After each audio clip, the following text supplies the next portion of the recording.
할렐루야 성령 받았네 나는 성령 받았네 할렐루야 성령 받았네 나는 할렐루야 나라라라라 능력 받으라 예수 내게 말씀하셔서 능력 받으라 능력 받으라 예수 내게 주여 주여 주여 주여 불러 충만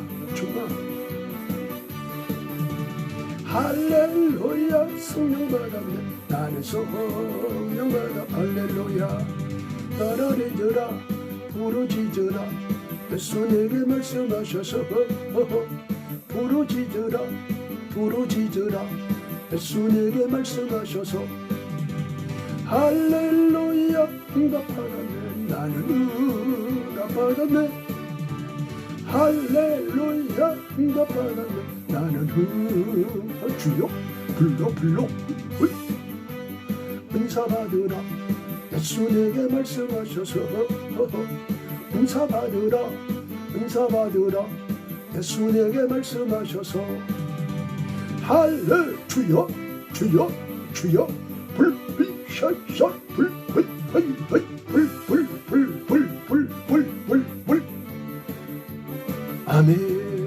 아멘들아 성령 받으라 예수 내게 말씀하셔서 성령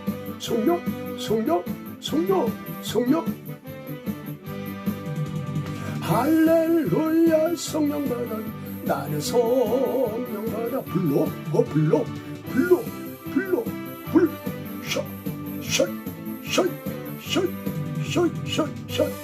능력 예수 내게 말씀하셔서 능력 받으라 주여 불러 불 샤이 파샤이 가샤이 헤이 불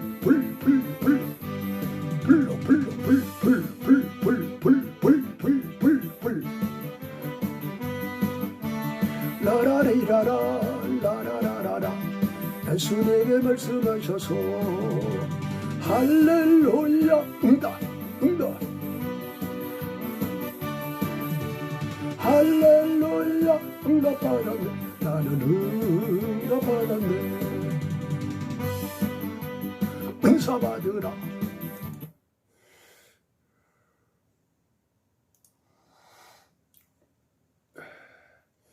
오늘 저는 3대 권세 받자 성경은 마태복음 3장 11절 나는 너희로 회개케 하기 위하여 물로 세례를 주거니와 내 뒤에 오시는 이는 나보다 능력이 많으시니 나는 그의 신을 들기도 감당치 못하겠노라. 그는 성령과 불로 너희에게 세례를 주실 것이요. 이렇게 말씀을 하고 있습니다. 자, 주먹을 불끈 쥐고 3대 권세 받자. 시작. 3대 권세 받자. 3대 권세 받자. 3대 권세 받자. 할렐루야. 꼭 받아서 우리의 삶 가운데서 어둠의 영, 우리 앞날에 거침돌이 없게 해주시고 성령의 충만함 받아서 성령의 말씀하심에 따라서 순종하고 그 순종을 통하여서 열매가 있고 교회는 부흥 성장되고 또 병마에 시달리고 있는 이 환자들에게는 위로와 치유가 역사가 나타날 줄로 믿습니다.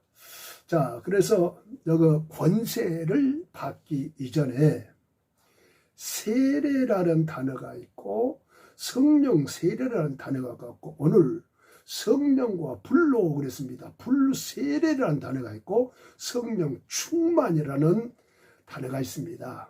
세례는 예수 믿고 학습받고 장로교단 같은 데 보게 되면 한 6개월이나 1년쯤 돼서 그가 세례를 시작을 하겠다.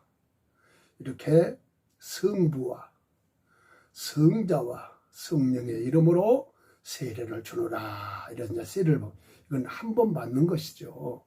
근데 침례는 장로교에서 얘기하는 것은 그럼 물이 없을 때는 어떻게 할 것이냐, 얼굴을 찍어서 하고, 또 침례 교단에서는 이걸 갖다가 물로 꼭 왕에 잠겨서 침례를 받는 것을 얘기를 하고 있습니다. 그럼 성령 세례에 대해서는 어떤 것이냐, 이것은 사도행전 2장에 보게 되면은 2장 38절에 베드로가 그러네, 너희가 회개하여 각각 예수 그리스도의 이름으로 세례를 받고 제사를 받으라. 그리하면 성령을 선물로 받으리니. 알았습니다. 성령의 세례 그리고 불세례, 이것은 신학자나 어느 사람들 봐도 이것이 하나로 묶어지더라고요. 보니까 성령 세례 안에 불세가 있다. 불세례. 그래서 이것도 단회적입니다. 예수를 믿고 우리에게 성령의 쫙 세례를 받는다는 것은 말 그대로 머리에서부터 발끝까지 완전하게 성령을 확 적시는 것을 얘기를 하고 있습니다. 그래서 성령 세례 받자, 불세례 받자, 그 어원은 아마 같지 않나 이렇게 생각을 하고 있습니다. 그러면은 성령 충만은 매 시간마다 매일마다 계속 충만 받아야 될 줄로 믿습니다. 그걸 받지 않으면 어느 사람이라도 성령의 충만, 불세례를 받고 성령 세례를 받았다 할지라도 말씀이 없이 기도 없이 신앙생활 한다, 그럼 점점 우리는 약해질 수밖에 없습니다.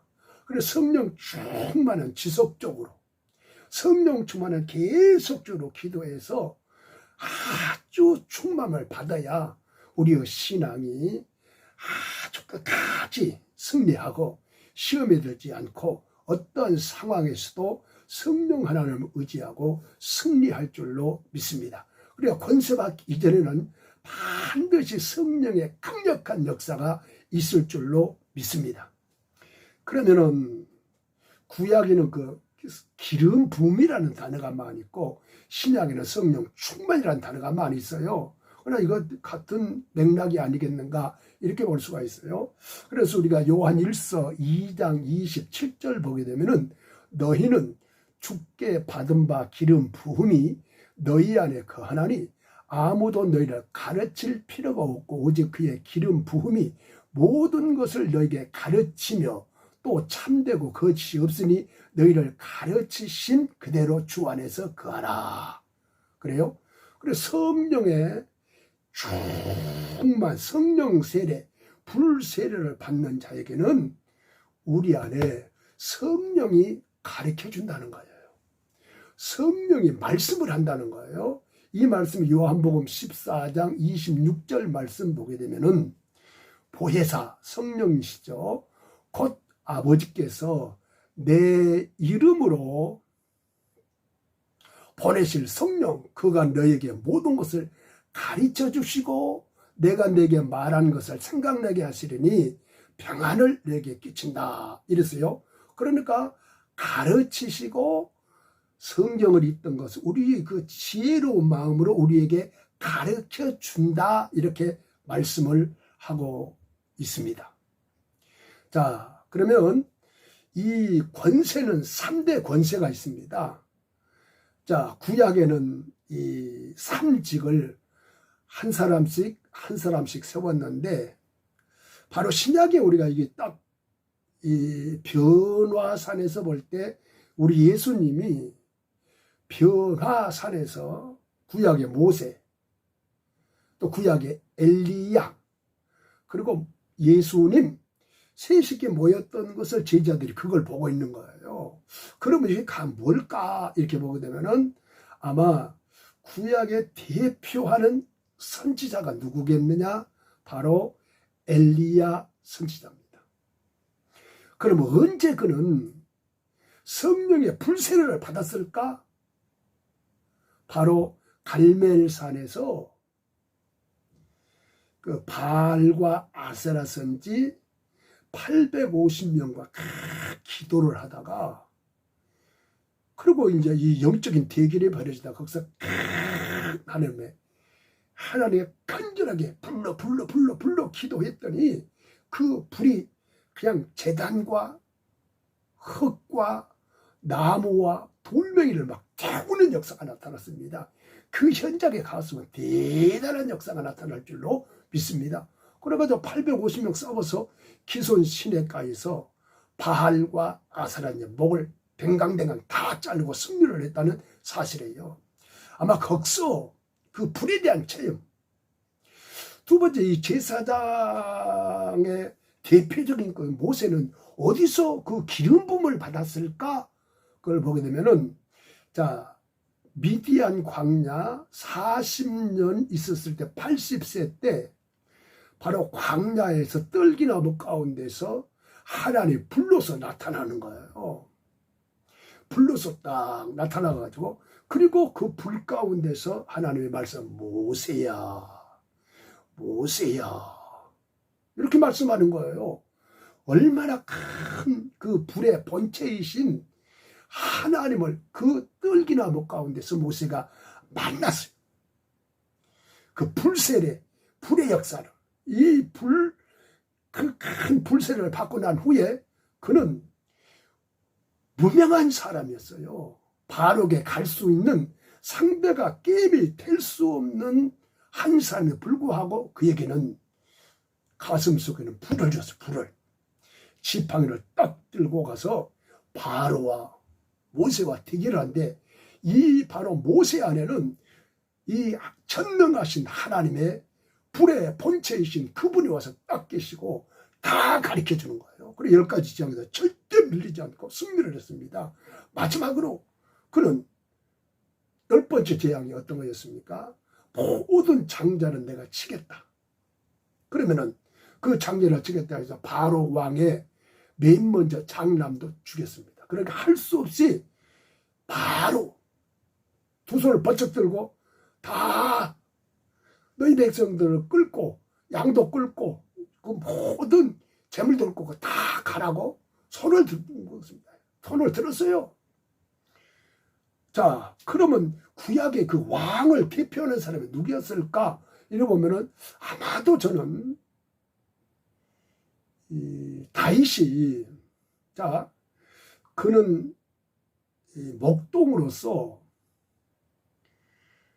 전혀 어떤 사람의 시선이나 관심을 끌 수 있는 사람이 아닌데 불구하고 하나님이 이세 아들 가운데서 내가 한 아들을 왕으로 예선해 놨다, 그렇게 말씀을 했고, 그리고 이제 그 아들 첫째 아들 엘리압이죠, 둘째 셋째 기름을 부으려고 그러니까 우로부터 성령 하나님이 계시가 와요. 사무엘에게 이 첫째 아들 장남이니까 이거 아닙니까? 아니야.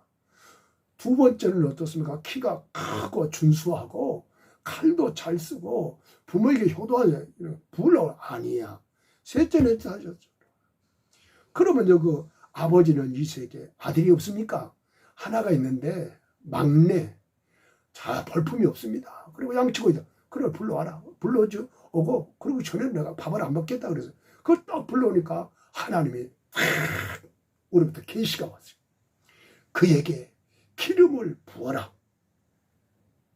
자, 기름을 부었다는 것이 여기서 성령의 충만과 성령 세례를 여기서 바로 다윗이 받았어요. 사무엘상 16장 13절에 보면은 사무엘이 기름 뿔을 취하여 그 형제 중에 그에게 부었더니 이날 이후로 다윗이 여호와의 신에게 크게 감동되니라. 신에 크게 감동된다 그랬습니다. 우리는 성령 세례, 불세례를 받고 난 후에 신의 감동을 받는 자가 되기를 바라겠습니다. 그러면 이 3대 권세, 제사장의 권세, 선지자의 권세, 왕의 권세를 받으면 어떤 것이 있는가? 자, 우리 예수님은 이 땅에 오셔서 다른 걸 얘기하셨어요. 갈릴리 호수를 가다가 예수님이 배 고문에 죽으셨다고 그래요. 큰 파도가 이렇게 치고 있으니까 그냥 배가 막 이런 뭐 롤링이 너무 심해서 그냥 멀미하고 금방 죽을 것 같으니까 제자들이 예수님을 깨워서, 그리고 난 후에 예수님은 바람과 파도를 향하여 명령을 내렸습니다. 뭐라고? 마태복음 8장 26절에 예수께서 이르시되 어찌하여 무서워하냐 믿음이 적은 자들아 하시고 곧 일어나사 바람과 파도를 꾸짖으신데 아주 잔잔케 되거들 그랬습니다. 이 자연계 파도 바람을 꾸짖으니 파도와 바람이 왕권 앞에서는 그대로 순응했다는 이 사실입니다. 그러면 선지자의 권세를 받았던 엘리사, 그는 이 아람 나라가 군대가 어마어마하게 큰데 그 군대가 지금 이스라엘을 이렇게 전쟁을 일으키고 많은 이 군사를 떼어버려서 이렇게 오고 있습니다. 그런데 이상하게 왕의 침소, 요즘에 참모 전략을 짜는 그곳에서 얘기를 하고 작전을 하게 되면 이미 이스라엘은 그걸 알고 있단 말이에요. 요즘 얘기하면 첩보, 누가 간첩이냐 이 말이에요. 한 번도 실패하고 미리 이스라엘의 군대도 많지 않고, 그리고 아주 약하게 약한 이스라엘에 이 나라가 왜 우리가 이렇게 진을 치고 군인들을 보내서 전쟁을 일으키려면 매복을 해서 딱 이기고 했단 말이에요. 그러면서 아람 나라의 왕이 야, 이 중에 우리가 뭐 누가 첩보 뭐 간첩이 있지 않느냐, 우리 정보를 누가 미리 저 이스라엘 나라의 왕에 가르치는 것이 아니냐, 이렇게 판단을 했을 때 몇 번이고 실패했을 때 아람 나라의 왕은 이스라엘 나라는 선지자가 있습니다. 그 선지자가 뭐한 사람이야? 하나님의 영감, 계시를 받고 이 전쟁이 어떻게 된 것을 알고 있습니다. 그러면 이 사람이 누군데? 하나님의 사람이고요, 기도하는 사람이고요, 아주 하나님께서 귀하게 쓰신 사람이에요. 그래? 그럼 그 사람을 잡으면 되겠네? 아니, 아람 나라의 왕은 군대끼리 싸움을 벌여야지 민간인인 선지자 엘리사의 도단에 있다는 걸 꽉 친을 치고 있습니다. 이것도 한 겹, 두 겹 꽉 친을 치고 있는데, 어느 날 금에서 시종, 사환, 게하시가 오줌이 내려서 이렇게 보고 있는데 얼마나 많은 군인들이 막 말소리요, 사람 소리요, 병거소리 확 들리고 있으니까 그냥 방으로 뛰어들어가서 선생님이 큰일 났습니다. 왜 그래? 그랬더니 지금 아람 나라의 군인들이 여기 수천 명이나 우리 집을 이렇게 에워싸고 있습니다. 그래? 그러고 나서 엘리사가 영감을 딱 받습니다. 하나님이 저 미련한 게하시 눈을 좀 열게 주옵소서. 하늘에 보낸 불병거가 다 많이 있다는 사실을 알게 주옵소서. 이 말씀이 열왕기하 6장 17절 기도하여 가로되 여호와여 원컨대 저희 눈을 열어서 보게 하여 주옵소서 하니 여호와께서 그 사환의 눈을 여심해 저가 보니 불말과 불병거가 살에 가득하여 엘리사를 들렀더라. 이렇게 성경은 말씀을 하고 있어요. 그러니까 이 엘리사 선지자의 눈에는 하늘의 불병거가 보이고 있어. 이 싸움에는 승리한다. 전쟁은 하나님께 있는 거야. 하나님이 불병거를 이미 우리가 더 이 아람 나라의 군대보다 훨씬 많이 있다는 것을 알게 해서 그 전쟁에서 승리를 했다는 사실입니다. 지금 구로기에 보면은 고척동에 1970년도에는 지금이야 봉급이 다 카드로 그냥 아니면 통장으로 다 이렇게 보내죠. 그런데 그 당시에는 한 달 월급이 25일 날 나오는데 다 준비를 합니다. 자, 수당이 얼마고 월차가 얼마고 밥값이 얼마고 한 중소기업 한 20명 저 물레동에서 이렇게 기계를 깎는 회사를 운영하는 권사님 제가 만났어요. 그런데 이제 25일 날이 봉급 날인데 남편이 봉급을 미리 은행에서 돈을 찾아다가 다 준비를 해놓고 그 당시에는 신문지가 다 똘똘똘똘 말아가지고 저쪽 이렇게 장롱 속에다 넣어놨습니다. 그렇게 갑작하게 남편이 전화가 온 거예요. 빨리 회사로 와서 날 좀 도와달라고. 아니 그랬더니 그냥 걸어놓고 바로 이렇게 그 당시에 고척동에서 뭐 여의도인가 대방동으로 가는 113번이 있었습니다. 그 차를 그 버스를 타고 가는데 갑작하게 구로동을 지나서 조금 지나가다 보니까 방언기도가 터져버렸습니다. 바로 그 당시 이제 버스인데 날랄랄랄랄랄라 뚜뚜따따따 하랄랄랄랄 아래 이렇게 됩니까? 거기에 버스는 한 40명 정도 타고 있는데 아주 또 이쁘게 있고 멀쩡한 중년 부인이 이상한 소리를 한다는 거예요. 날랄랄랄랄라 빠빠빠빠빠빠빠빠 뭐 이렇게 막 할렐루야 할렐루야 해서 그래 많은 사람들이 참 이상하다. 그래 운전하신 분도 이거 처음 이런 소리를 들어보니까 좀 이상한 거 아닌가 그래가지고 그 물레동에 고가가 있는데 거기서 그냥 내리라는 거야. 저 사람 때문에 내가 운전을 못하겠다고. 그 이상하게 방언기도를 한 10분 동안을 따고 나니까 그때에 도둑놈은 돈 냄새를 맡은 것 같아요. 그래요. 거기 이제 권사님 집에 이 돈이 있나 없나 하고 온 거예요. 집이 별명인 줄 알고. 그래야 그 돈의 방 안에 들어가지고 이불을 뒤지고 옷을 뒤지고 장록을 다 이렇게 뒤는데 불구하고 하나님이 그 도둑놈의 눈을 가려본 거예요. 아무리 차도 분명히 돈이 있을 텐데 25일이면 은행에서 돈 찾아갖고 분명히 있을 텐데 그런데 보니까 돈이 안 보이는 거예요. 그래 이제 영등포에서 일을 보고 갑자기 돌아보니까 집이 완전히 난장판이 다 돼버렸어요. 그러고 나서 보니까 아이고 내일이면 이제 봉급을 준다 어떻게 될까?